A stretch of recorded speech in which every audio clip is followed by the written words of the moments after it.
Today we get to celebrate an amazing milestone as a church family.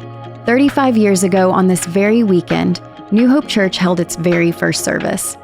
New Hope Church was founded by Pastor Tim Liston and his wife Jane Liston, and they are still leading today.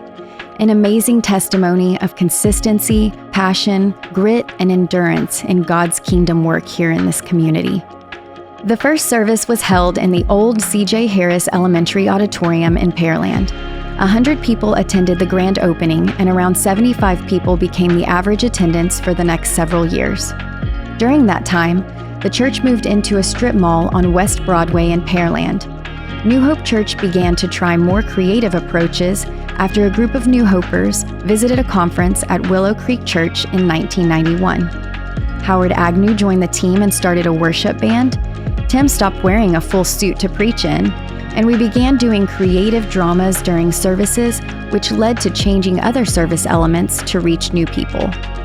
The church actually lost some people during this time that didn't like the new approach, but we gained precious people from the target group, the unchurched.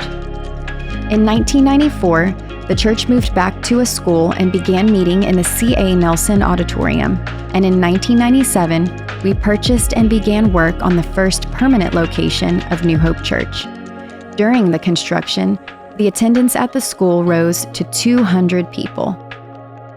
The first Sunday in the new building came with challenges. We had no restrooms, only one of 6 AC heaters were working, and 2 150-watt bulbs lit up the main stage, and it was fantastic.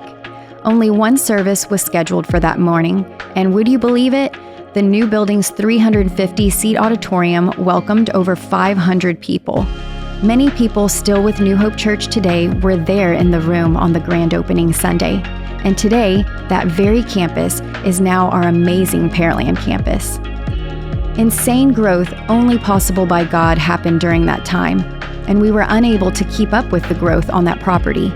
In 2005, New Hope Church broke ground on the property in Manville, and we had our first service at the 288 campus in August of 2006. Shortly after opening the 288 campus, God began to push New Hope Church and Pastor Tim to continue kingdom work in a new way that we call multi-site church. This model has allowed us to bring New Hope Church into local communities as one church in multiple locations. Each of these campuses have their own history and kingdom wins all tied back to the story that started in 1989. Prior to the launch of New Hope Church, Pastor Tim wrote on a piece of paper a goal of reaching 1,000 people in 10 years. God accomplished that goal through New Hope Church, and today, 35 years later, New Hope Church regularly averages over 10,000 people on a weekend and celebrates new believers coming to faith in Christ almost every single week. Today, we remember all God has allowed us as a church family to be a part of, and we look forward to all that's to come. And as Pastor Tim has said before, we are just getting started.